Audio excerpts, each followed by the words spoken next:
नमस्कार, स्वदेश न्यूज की खास पेशकश स्वदेश सरोकार में आप सभी का स्वागत है। मैं हूं आपके साथ भागीरथ साहू। स्वदेश सरोकार में आज हम आपको लोगों से जुड़ी दो खबर बताएंगे, अहम खबर बताएंगे आपको। पहली खबर आपको बताएंगे बड़वानी से, जहां पर कई गांवों के लोग पिछले 20 वर्षों से सड़क के लिए परेशान है। आप तस्वीरों में आप देख सकते हैं किस तरह से यहां पर सड़क है ही नहीं, कच्ची सड़क है। कई सालों से यहां पर ग्राम वाले कई जगह गुहार लगा चुके हैं कि सरकार के पास जा चुके हैं, प्रशासन के पास जा चुके हैं कि यहां पर सड़क का निर्माण करा दिया जाए, लेकिन सड़क का निर्माण यहां पर नहीं हुआ है। और आखिरकार अब गांव वालों ने, वहां के किसानों ने ठाना है और अब खुद इस सड़क का काम कर रहे हैं, इस सड़क को बना रहे हैं, सड़क की मरम्मत कर रहे हैं। आखिरकार क्योंकि खुद उठाना पड़ा इस जिम्मेदारी, क्योंकि ना प्रशासन जागा ना शासन जागा। अब गांव वाले, किसान वाले खुद इस सड़क की मरम्मत कर रहे हैं, सड़क का निर्माण करवा रहे हैं। और दूसरी खबर आपको बताएंगे मंदसौर से, जहां पर गरूठ में 7,000 की आबादी वाले गांव में एक भी हाई स्कूल नहीं है। इसी के चलते वहां के जो बच्चे हैं, जो बच्चे हाई स्कूल की शिक्षा ग्रहण करना चाहते हैं, वो 20 किलोमीटर दूर चलकर जा रहे हैं अपनी हाई स्कूल की शिक्षा ग्रहण करने के लिए।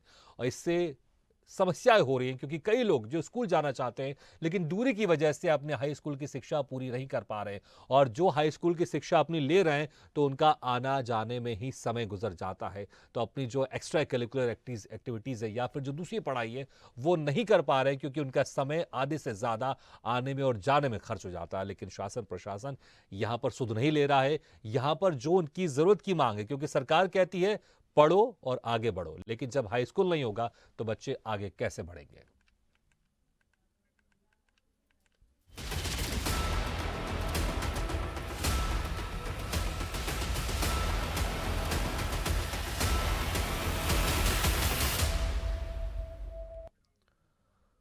तो स्वदेश सरकार में पहले लेके चलते आपको बड़वानी पिपलाज के किसान आज खुद अपने गांव की सड़क की मरम्मत में जुटे हुए हैं।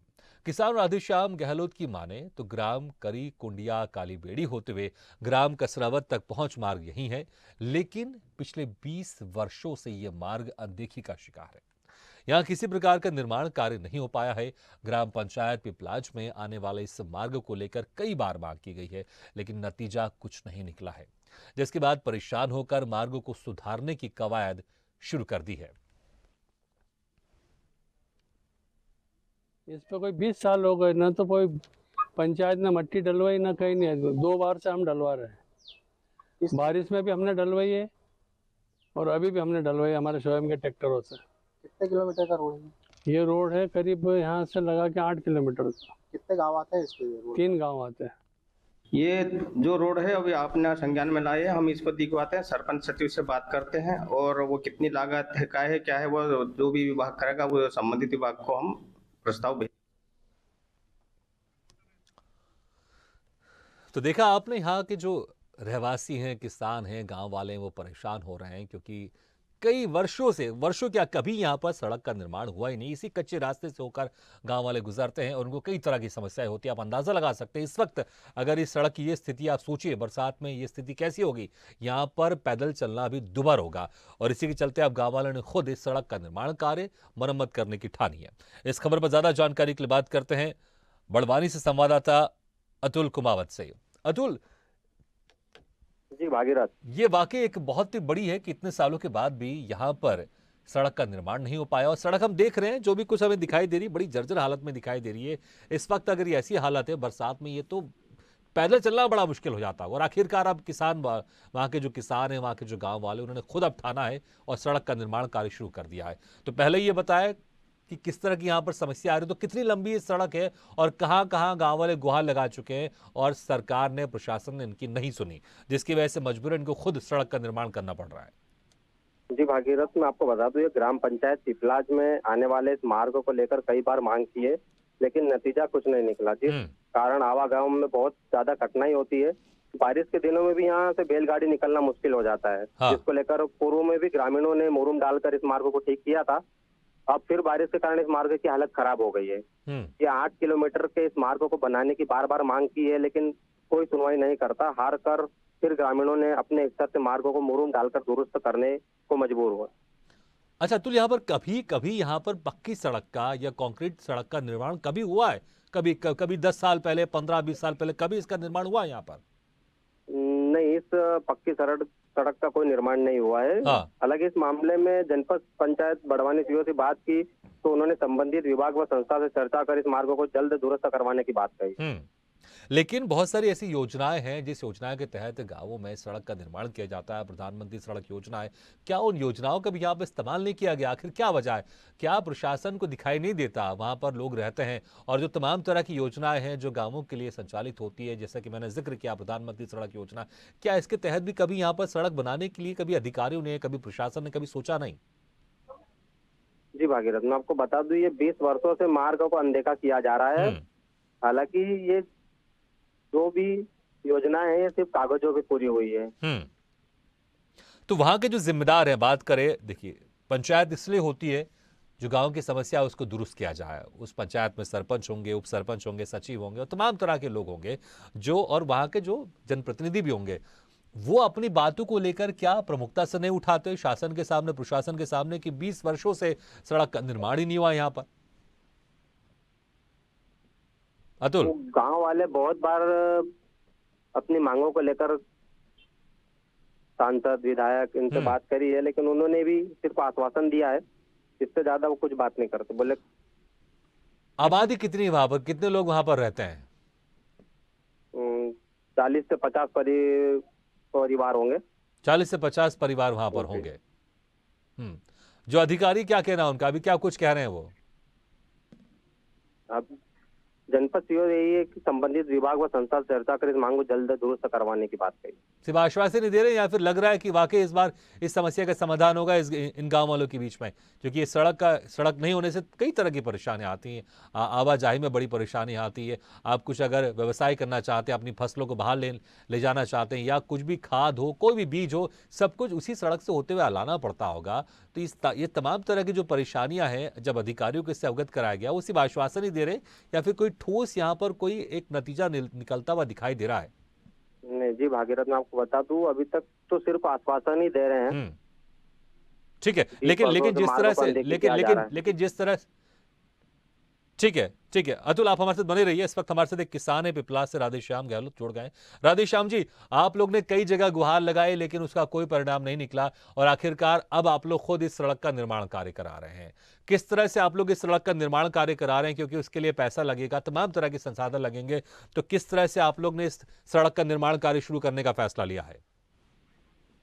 सर, हमने हमारे स्वयं के ट्रैक्टरों से हमने बारिश में भी उस पर मटेरियल डलवाया था। हाँ।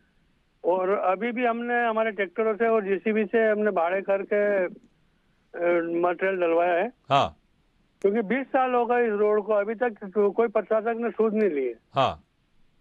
हमने जनपद को भी बोला है, सीओ साहब से भी बात करी मैंने। हाँ। हाँ, सचिव को भी बोला है पिपलाज पंचायत के। और हमारे यहाँ 2 सांसद है, हाँ। एक मंत्री है, फिर भी हमारे काम यहाँ के प्रॉपर के अधूरे है। कितना लंबा ये सड़क है जो कि बिल्कुल इस तरह की स्थिति में है और आप लोग को बड़ी परेशानी होती? कितनी लंबी इसकी कितना लंबा सड़क है ये? सर, ये 8 किलोमीटर का है, 7-8 किलोमीटर में। हाँ। वो 3 गांव जुड़ते हैं। हाँ। कालीवेड़ी, कुंडिया और कसरावत जाता है रोड, तो ये वो हाईवे मिल जाता है बड़वानी वाला। और जो कसरावत किसी को जाना होता है तो बड़वानी से घूम के जाता है तो उसको 15 किलोमीटर पड़ता है। यहाँ से सीधा जाता है तो 8 किलोमीटर पड़ता है। और आप लोग ने जैसे कहा कि आप लोग खुद अपनी तरफ से इसमें मुरम डलवा रहे हैं और जो भी हो सकता है इस तरह से आप लोग सड़क का निर्माण कार्य कर रहे हैं, लेकिन जब तक पक्की सड़क नहीं होगी तो गर्मी में धूल परेशान करेगी, बरसात में कीचड़ परेशान करेगी और ठंड में जो समस्याएं रहे वो तो उस तरह से रहेंगी। तो ये जो गर्मी में, बरसात में और ठंड में जो समस्या आ रही हैं, क्या ये शासन प्रशासन को वहां दिखाई नहीं देता? आप लोग गए होंगे शासन के पास, प्रशासन के पास, अधिकारियों से मुलाकात की होगी, क्या कह रहे हैं? क्योंकि 20 साल कोई छोटा मोटा समय नहीं होता, 20 साल से आप लोग गुहार लगा रहे होंगे, सड़क नहीं है। क्या कहते हैं अधिकारी जब आप लोग जाते हैं समस्या को लेकर? जाते हैं, बस आश्वासन दे देते हैं कि हाँ हो जाएगा, उसका एस्टीमेट बनाएंगे, ये बनाएंगे, वो बनाएंगे, ऊपर भेजेंगे। हाँ। और सर, ये जो कच्चा मार्ग है तो हमारे सब किसानों के खेत बाड़ी आती है, तो इससे धूल मट्टी उड़ती है, हमारी फसलें भी खराब होती है। हाँ। और हाँ, बीमारी कपास अलग की होती होगी फसल, जो क्योंकि भी वहां से फसल जो लगा गुजरते दो, उसकी होंगे वो धूल मिट्टी उनके करीब नाक से एक- होते हुए उनके फेफड़ों में हाँ। जाती होगी, तमाम तरह की बीमारियां भी होती होंगी। हाँ, 500 फीट की दूरी तक उसकी धूल उड़ती है, तो क्या कि वो पूरी फसल पे जमा होती है, हाँ, चाहे वो कपास हो या टमाटर हो या भिंडी हो या जो भी सब्जी है, भाजी पाला हम लगाते हैं उस पे, हाँ। अच्छा तो ये खराब बताए होती है वहां सर। पर जो मार्केट में जब फिर हमको उसका भाव कम मिलता है। ठीक राधेश्याम जी ये बताए जनप्रतिनिधि जब चुनाव के समय तो आते ही होंगे, नेता लोग आते होंगे वोट मांगने, तो वो किस तरह का मांगते आश्वासन देते हैं? क्या सिर्फ आश्वासन ही दे देते रहते हैं और आप लोग से वोट मांगते रहते हैं? बस वही चल रहा है, और क्या चल रहा है। हम्म। आश्वासन मांग लेते हैं, जीत गए, फिर 5 हाँ। साल आने की जरूरत नहीं। अच्छा आखिरी आखिरी एक सवाल का जवाब दीजिएगा। सरपंच हर गांव में एक पंचायत होती है जो इस तरह की समस्या के समाधान के लिए होती है। क्या पंचायत भी इस तरह के समाधान को लेकर पंचायत कितनी एक्टिव है? क्या पंचायत की तरफ से सरपंच उप सरपंच जो तमाम लोग हैं जो पंचायत में रहते हैं, क्या वो इस तरह की बात को लेकर सरकार के पास, अधिकारियों के पास नहीं जाते हैं? जाते होंगे, लेकिन वो फंड का नाटक फिर। तो पंचायतों की भी नहीं फंड सुनी जा नहीं रही है है, अभी। पंचायत की भी नहीं सुनी जा रही है। हाँ, पंचायत के नहीं, फंड का रंजा लगा देते हैं हम्म। कि अब ये फंड नहीं है अपने पास। ठीक है राधेश्याम जी, बहुत बहुत शुक्रिया हमारे साथ जुड़ने के लिए और ये आपकी तकलीफ बयां करने के लिए, क्योंकि हम देख रहे हैं कि किस तरह से आपने समस्या बताई, आने जाने में चलने में लोगों को समस्या होती है, फसलें नुकसान हो रहे हैं। और लगातार बने हुए हमारे साथ संवाददाता अतुल कुमावत। अतुल, जिस तरह से जो किसान है राधेश्याम गहलोत वो बता रहे थे कि तमाम तरह की परेशानी होती है, उनकी फसलें खराब हो रही हैं, जो वहाँ से लोग गुजर रहे हैं, एक्सीडेंट का भी खतरा बना रहता है, वो धूल है, कंकड़ है, वो उनके नाक से गुजरती हैं और तमाम तरह की बीमारियां भी होती होंगी। सरपंच जो पंचायत है वो कोशिश करती है लेकिन उसका कोई असर नहीं दिखाई दे रहा है। तो आखिर क्या इतनी बड़ी समस्या यहाँ पर नजर आ रही है कि कुछ तो हो, 20 साल हो गए सड़क नहीं बन पा रही है और वहां पर जनप्रतिनिधि होंगे, वो वोट मांगने आते होंगे, कम से कम वोट के खातिर तो कोई सड़क बनाने की बात करे, लेकिन क्यों नहीं बन पा रही है? असल वजह इसमें क्या सामने निकल कर आ पा रही है? जी भागीरथ, मैं आपको बता दूं, 3 गांव के लोग, किसान जो है वो हमेशा इसी तरह 20 वर्षों से परेशान होते आ रहे हैं। हाँ।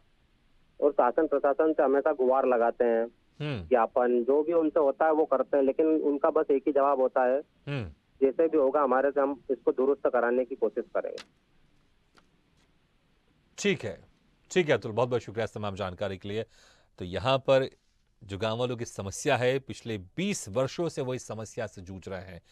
सड़क का निर्माण नहीं हो पा रहा है और आखिरकार खुद सड़क का निर्माण करवा रहे हैं, लेकिन जब तक पक्की सड़क नहीं बनेगी, क्योंकि वो अपने स्तर पर जो मुरम है, मिट्टी है, वो तो डलवा रहे हैं, लेकिन जब तक पक्की सड़क नहीं बनेगी ये जो हालत है वो इसी तरह से रहेगी। क्योंकि जैसे गाड़ियाँ चलनी शुरू होंगी, गर्मी के समय धूल उड़ेंगी और बरसात के समय ये जो सड़कें हैं कीचड़ में तब्दील हो जाएंगी, तो लोगों के एक्सीडेंट का भी खतरा बना रहता है, गाड़ियाँ पलटने का खतरा बना रहता है। और जैसे बताया वहाँ के रहवासी किसान ने, राधेश्याम गहलोत ने, कि इससे फसलें भी खराब हो रही हैं जो यहाँ से धूल उड़ते हैं। लेकिन देखना होगा अब प्रशासन को, शासन को जागना होगा, क्योंकि शासन प्रशासन ही होते हैं लोगों की समस्या को दूर करने के लिए। और ये समस्या 20 वर्षों से, अब तत्काल यहाँ पर शासन प्रशासन को एक्शन में लेते हुए इस पर कार्रवाई करनी चाहिए और सड़क निर्माण करवाना चाहिए।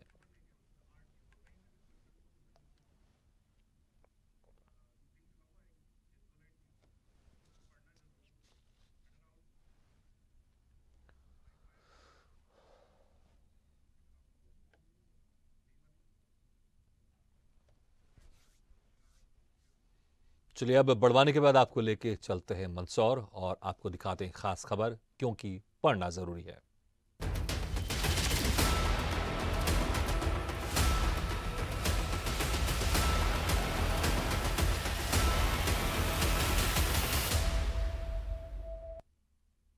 मंदसौर जिले के भानपुरा तहसील के संधारा ग्राम पंचायत गांव में हाई स्कूल नहीं है। मुसीबत यह है कि बच्चों के रोजाना पढ़ाई के लिए 20 किलोमीटर का सफर उनको तय करना पड़ता है। कभी कभी यह सफर जोखिम भरा भी होता है, कभी बस से तो कभी अन्य साधनों से स्कूल तक पहुंचना पड़ता है। क्योंकि बेहतर भविष्य के लिए पढ़ना जरूरी जो है, अधिकारियों से लेकर जनप्रतिनिधियों तक अपील की जाती है, गुहार लगाई जाती है, शिकायतें भी होती हैं, लेकिन सुनने वाला कोई नहीं है। हम बात कर रहे हैं मंदसौर जिले के भानपुरा तहसील के संधारा ग्राम पंचायत की। यहाँ की हालत देखकर ऐसा लगता है कि ये पंचायत अंधेर नगरी चौपट राजा बनी हुई है। शिक्षा के नाम पर जहां बड़े बड़े वादे तो किए जाते हैं, लेकिन धरातल पर हकीकत कुछ और ही दिखती है। जहां गांव के लोग अपने बच्चों को पढ़ाने के लिए आज भी हायर सेकेंडरी स्कूल के लिए इंतजार कर रहे हैं, लेकिन किसी जिम्मेदारों को सुध नहीं है।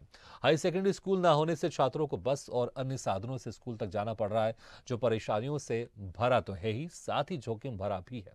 फिलहाल तो ग्रामीण और सरपंच प्रशासन से समस्या के समाधान की मांग कर रहे हैं। तब देखना होगा कि प्रशासन की कब नींद खुलती है और समस्या को गंभीरता से कब लिया जाता है।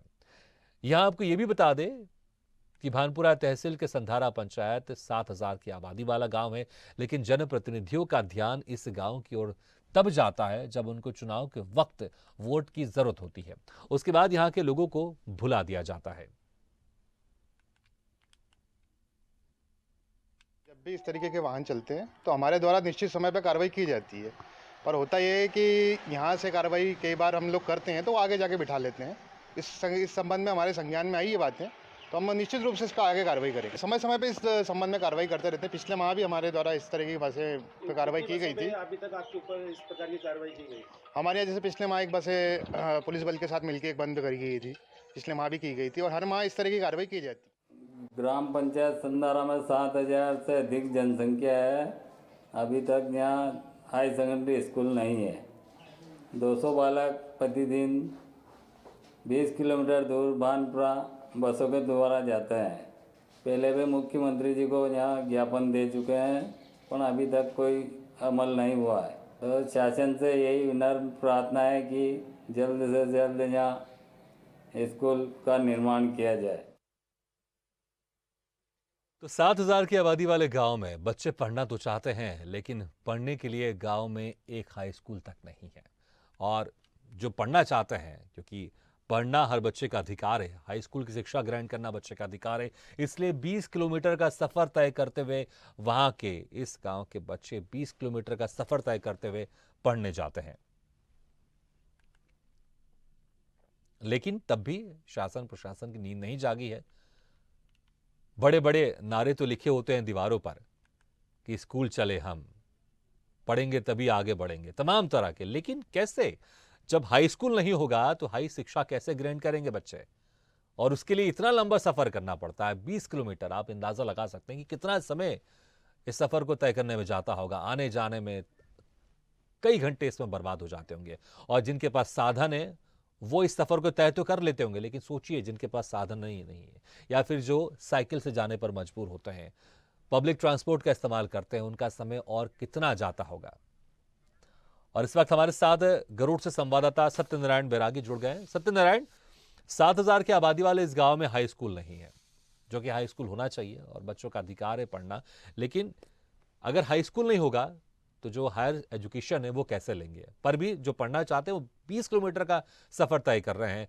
आखिर क्या वजह है कि इतने लंबे समय तक अभी तक यहाँ पर हाई स्कूल नहीं बना है? ठीक है, अगर इस गांव में नहीं है तो आसपास कहीं होना चाहिए, लेकिन इतने लंबे दूर में कि 20 किलोमीटर तक कोई हाई स्कूल नहीं है वहां पर। मैं बताना चाहता हूँ कि ग्रामीण हमेशा से मांग करता है। तो आज जब मुख्यमंत्री विजय उनके समय गाँव में जब गए तो गाँव वाले ज्ञापन दिया था कि हमें स्कूल की मांग चाहिए, लेकिन वो जो भी गाँव वाले हमेशा से मांग करते थे वो केवल कागजी कार्रवाई तक ही रहती है, वो आगे तक नहीं पहुँच पाते हुए। और क्यों जो जिम्मेदार व्यक्ति है, अधिकारी है, वो क्यों लोगों को हाई स्कूल की मान्यता नहीं देते हैं? क्योंकि गाँव से करीबन 20 किलोमीटर की दूरी पे जो है बच्चे पढ़ने के लिए जाते हैं, बसों के ऊपर बैठ के जाते हैं, तो काफी रोड खराब हो रहे हैं। तमाम जो समस्या है ग्रामीणों की, उससे कई बार अधिकारियों को अवगत भी कराया गया, लेकिन अधिकारी कोई भी आगे यही कहता है कि हम बिल्कुल आगे भेजेंगे और जल्दी आपको स्कूल हाई सेकेंडरी की मान्यता देंगे। लेकिन बिल्डिंग होते हुए भी स्कूल की मान्यता नहीं मिल पा रही, जिससे बच्चे परेशान होते हैं। और जो बच्चे हैं वहां पर, कई बच्चे ऐसे होंगे, देखिए कई लोगों के पास साधन तो होगा, और लेकिन कुछ लोगों को अपने निजी साधन से चले जाते होंगे, लेकिन कुछ लोग पब्लिक ट्रांसपोर्ट का इस्तेमाल भी करते होंगे। लेकिन जो बच्चे पढ़ने जाते, सोचिए उनका कितना समय आने जाने में बर्बाद होता होगा क्या। और जो सरकार की कोशिश है कि हर बच्चे को हायर एजुकेशन मिले, वो अच्छी से अच्छी शिक्षा प्रदान करें, सरकार की तरफ से कोशिश की जाती है। लेकिन अगर आसपास स्कूल नहीं होगा और 20 किलोमीटर का रास्ता सफर तय करना हो, कितना मुश्किल भरा होता होगा। वहां पे जो गांव के बच्चे हैं, वो आपकी डेफिनेटली उनसे बात हुई होगी, जरूर उनसे बातचीत होगी। वो क्या कहते हैं कि इतना लंबा सफर करते हैं, कितना उनका समय जाता है आने जाने में, और अगर वो सफर अगर वो कम हो जाता, अगर कोई आसपास हाई स्कूल होता और वहां पढ़ने जाते, तो अगर वो समय बचता तो उस समय का सदुपयोग कैसे करते वो? देखिए, बच्चे से बात की तो बच्चों को देखा था कि हमें मिनिमम 1 घंटा से 1 घंटे का सफर रहता है जाने का और 1 घंटा समय आने का रहता है। हाँ उसके बाद भी बसों में इतनी भीड़ है कि कई बच्चे बसों में नहीं बैठ पाते तो स्कूल नहीं जा पाते। हाँ। स्कूल में कई सारे ऐसे प्रोग्राम होते हैं बच्चों खेल कूद के जिसमें वो शामिल नहीं हो पाते तो अपने कुछ निजी साधन से भी जाते हैं। तो 20 किलोमीटर का सफर बहुत लंबा सफर होता है। सत्यनारायण, अक्सर देखा जाता है कि शहरों में भी अगर बात करें, अगर शहरों में भी अगर स्कूल दूर होते हैं और अगर जो विद्यार्थी वहां से पढ़ने वाले बच्चे हैं तो स्कूल की तरफ से बस का इंतजाम किया जाता है। अगर सरकारी स्कूल होते तब भी बस होते हैं, तो क्या वहां पर स्कूल की तरफ से अगर देखें जो बच्चे हैं जो पढ़ने जाते हैं वहां पर, और देखिए क्योंकि मैं फिर कह रहा हूं क्योंकि बच्चों का अधिकार है पढ़ना, उनको पढ़ना चाहिए। और जो तमाम तरह के आपने बताया कि बस से जाने में उनको समय लगता है, बिल्कुल लगे, क्यों नहीं लगेगा, क्योंकि अगर खुद की गाड़ी होगी तब भी उनको समय लगेगा जाने में। यहां पर समस्या यह है कि इतना लंबा सफर तय करना पड़ता है और 20 किलोमीटर तक आसपास कोई हाई स्कूल नहीं है। अधिकारियों को इसकी जानकारी होगी, प्रशासन को इसकी जानकारी होगी, और कई बार वहां के जो आसपास रहवासी हैं या बच्चों की तरफ से भी मांग की जाती होगी कि आसपास किसी हाई स्कूल को बना दिया जाए। तो हाई स्कूल का निर्माण क्यों नहीं हो रहा है, इस पर अधिकारी क्या कहते हैं और प्रशासनिक अधिकारी क्या कहते हैं, क्या कुछ कहते हैं, हाई स्कूल का निर्माण क्यों नहीं हो रहा है, संक्षेप में बताइएगा। मैं बताना चाहता हूँ कि मांग हमेशा से उठ रही है लेकिन कहीं ना कहीं जो गड़बड़ हो रही कागजी कार्रवाई में ठीक है, मांग की जा रही है उनकी तरफ से, लेकिन उनकी मांग नहीं मानी जा रही है। इस वक्त हमारे साथ जुड़ गए हैं ग्रामीण कमल राठौर। कमल जी, बहुत बहुत स्वागत है आपका स्वदेश न्यूज के खास प्रोग्राम स्वदेश सरोकार में। कमल जी, किस तरह की यहाँ पर परेशानी आप देख रहे हैं, क्योंकि बच्चों को 20 किलोमीटर तक का सफर तय करना पड़ता है। आप लोगों ने कई बार अधिकारियों से, शासन से गुहार लगाई होगी कि एक हाई स्कूल का निर्माण कर दिया जाए गांव के आसपास या गांव में ही, और कहां कहां आप लोग जा चुके हैं अपनी समस्या को लेकर, क्योंकि 20 किलोमीटर वाकई बहुत लंबा सफर होता है कि बच्चों को तय करके जाना पड़ता है, उनका बहुत समय आने जाने में चले जाता है, उस समय का सदुपयोग करके कुछ और वो कर सकते हैं, अच्छी पढ़ाई कर सकते हैं। कहां कहां आप लोग गुहार लगा चुके हैं और क्या कुछ कहते हैं अधिकारी इस पूरे मामले पर? इस मामले में हमने बहुत सी बार ज्ञापन दिया है शासन प्रशासन को। हाँ। तो हमारे संधारा में एक अनुदान प्राप्त हाई स्कूल है, महात्मा गांधी हाई स्कूल के नाम से। हाँ। जो मध्य प्रदेश में 1400-1500 विद्यालय थे ऐसे अनुदान प्राप्त, जिनको शासन ने करीबन अधिकतर विद्यालय शासन के अधीन कर लिए गए। हाँ। पूरे मध्य प्रदेश में 52 विद्यालय ऐसे और बच चुके थे, जो जिसमें संधारा भी था, एक सावन नीमच जिले में था और एक जाट भी नीमच जिले में आता है। हाँ। तो ये तीनों विद्यालय हमारे नॉलेज में अभी तक शासन ने इनको अधीन नहीं किया है। हाँ। इस वजह से हमारे यहाँ बालक हाई सेकेंडरी विद्यालय शासकीय नहीं होने के कारण हमारे यहाँ के बालक दूर दूर बसों में बैठ के या उनकी छतों पर बैठ के, जहाँ उनको जगह नहीं मिलती है तो बसे वाले भी इन पे ध्यान नहीं देते और इनको छतों पे बिठा देते हैं। ठीक, कभी देखिए कोई बड़ी दुर्घटना हो सकती है। कमल जी, आपने कहा कि आप लोग ने कई जगह इसकी मांग की है कि एक हाई स्कूल का निर्माण कर दिया जाए। जो जनप्रतिनिधि हैं, आप लोग की अगर बात कर ले, जो उस गांव के सरपंच है, पंचायत है, उन्होंने भी इस तरह की मांगे रखी होगी, और जनप्रतिनिधि आते होंगे, चुनाव के समय तो आते ही होंगे, और हमेशा ये देखा जाता है कि जब चुनाव होते हैं तो लोकल जो मुद्दे होते हैं वो जरूर उसको शामिल किया जाता है, और जो वहां पर वोट मांगने आते होंगे वो जरूर कहते होंगे आप लोगों से कि हमें जिता दीजिए, हमें वोट दे दीजिए, तो हाँ हम हाई स्कूल की बात यहाँ पे करेंगे, हाई स्कूल का निर्माण कराएंगे। कब से इस तरह से आश्वासन आप लोग को दिया जा रहा है जनप्रतिनिधि की तरफ से? वोट मांगने वहां पर लोग तो आते होंगे पार्टियों के। इस मामले पे हमने दोनों प्रमुख राजनीतिक पार्टियों के विधायक, सांसद, पूर्व मंत्री, वर्तमान मंत्रियों को ज्ञापन भी दिया। इसकी पूरी फाइल भी दी हमने कागजों की। तो हमारा विद्यालय कहाँ अटका हुआ है? ठीक है, बिल्कुल बिल्कुल ठीक है। कमल जी, बहुत बहुत शुक्रिया हमारे जुड़ने के लिए। इस वक्त हमारे साथ ग्राम पंचायत सचिव संधारा से शोभाराम मेघवाल जी भी जुड़ गए। शोभाराम जी, आपको बहुत बहुत स्वागत है। शोभाराम जी, कहाँ कहाँ प्रशासन के पास आप लोग ने गुहार लगाई है? क्योंकि देखिए, ग्राम पंचायत सचिव की एक बहुत बड़ी जिम्मेदारी होती है, जो पंचायत होती है उसकी जिम्मेदारी होती है कि अगर गांव के लोगों को किसी तरह की समस्या हो रही है तो सरकार के पास उस समस्या को लेकर जाए और उसका समाधान करवाया जाए, क्योंकि आप लोग जनप्रतिनिधि हैं और सरकार और जनता के बीच में आप लोग एक डोर है जिसके तहत बंधे हुए हैं दोनों, जनता और सरकार, और समस्या का समाधान करवाना आप लोग की जिम्मेदारी भी बनती है। लेकिन ये जिम्मेदारी पूरी क्यों नहीं हो पा रही? समस्या कहां पर आ पा रही है? हाई स्कूल का निर्माण क्यों नहीं हो पा रहा? 20 किलोमीटर क्यों बच्चों को सफर करना पड़ रहा है? हाँ सर, ये बालक हाई स्कूल नहीं है। हाँ, तो खुल जाए तो अच्छी बात है सर। नहीं, अच्छी बात है, लेकिन आप ग्राम पंचायत सचिव हैं तो आप लोग की जिम्मेदारी भी है ना, जो गांव की समस्या उसका निराकरण किया जाए और सरकार से आप लोग गुहार लगाएं। सरकार के पास आप लोग जा सकते हैं क्योंकि आप लोग जीत कर आते हैं, प्रतिनिधि हैं वहां पर, और आपके पास कुछ अधिकार हैं। उस अधिकार का इस्तेमाल नहीं हो पा रहा है क्या? सरकार आप लोग की नहीं सुन रही है, शासन नहीं सुन रहा है, प्रशासन नहीं सुन रहा है? हाँ सर, लगा रहे हैं और आगे भी देंगे सर। नहीं, कहां लेकर आप अब इस समस्या को लेकर गए हैं? किन किन अधिकारियों से आपने बातचीत की है? कहां तक लेकर गए हैं कि हाई स्कूल के निर्माण के लिए अपनी आवाज कहां उठाई है आपने? सर मैं भी नए नए आया हुआ हूँ अभी। नए आए, लेकिन हाँ, आपकी मेरी आपकी दूसरी प्रायोरिटी तो पंचायत में होगी। अच्छा, ये गांव वाले, हाँ। आपको पता होगा यहाँ पर हाई स्कूल नहीं है और चाहते हैं गांव वाले कि हाई स्कूल का निर्माण हो, तो ये आपकी प्राथमिकता तो होगी हाई स्कूल निर्माण कराने के लिए। हाँ हाँ सर, खुल जाए तो अच्छी बात है सर, गाँव का भला है। लेकिन बच्चों उसके लिए बच्चों का पहल तो भला। करनी पड़ेगी ना आपकी। आप ग्राम पंचायत के सचिव हैं आप, हाँ सर, तो पहल करेंगे नहीं करेंगे आप? करेंगे। ठीक है, चलिए, आपने कहा करेंगे और उम्मीद करते हैं कि आप इस मामले को लेकर सरकार के पास जाएं, अधिकारियों से बातचीत करें और सिर्फ कहिए मत, आपको पहल करनी पड़ेगी। गांव वाले से मिलिए, अपनी जो भी चीज, एक पत्र बनाइए, उन चीजों को लेकर आप जाइए, लोगों के पास जाइए, अधिकारियों के पास जाइए, प्रशासन के पास जाइए, और आप जितना इसमें मुखर होंगे उतना गांव वालों को फायदा होगा, क्योंकि गांव वालों ने आपको यहां पर बिठाया है और आप ग्राम पंचायत सचिव हैं। आप सरपंच पंच सभी मिलकर इन समस्या का समाधान करने की कोशिश करें, शासन के पास जाए, प्रशासन के पास जाए। लेकिन यहां पर वाकई बड़ी हैरानी की बात है कि हाई स्कूल नहीं है और 7,000 की तकरीबन यहां पर आबादी है। बच्चों को 20 किलोमीटर दूर तक जाना पड़ता है पढ़ने के लिए। इसी के साथ हमारे इस खास पेशकश में फिलहाल इतना है, लेकिन खबरों का सिलसिला लगातार जारी है। आप देखते रहिए स्वदेश न्यूज, सबसे पहले देश।